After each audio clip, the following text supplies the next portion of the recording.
చెప్పు ఎట్లా కొడతావు? గిప్ప కుట్ట. కొడతావు గిప్ప గిప్ప? మమ్మీని కొట్ట గిప్ప గిప్ప. ఎందుకు? సైతము గిప్ప గిప్ప కొట్ట మమ్మీని.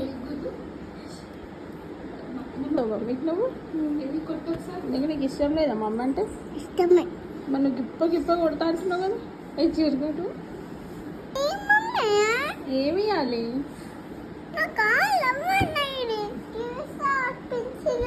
ఏం తీస్తావు? ఎందుకు?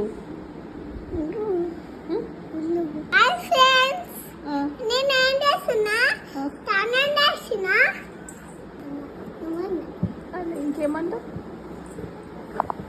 పుట్టు పెట్టుకున్నా చూడు, బయట పెట్టుకున్నా. పెట్టుకుంటావా నువ్వు? పెట్టుకో.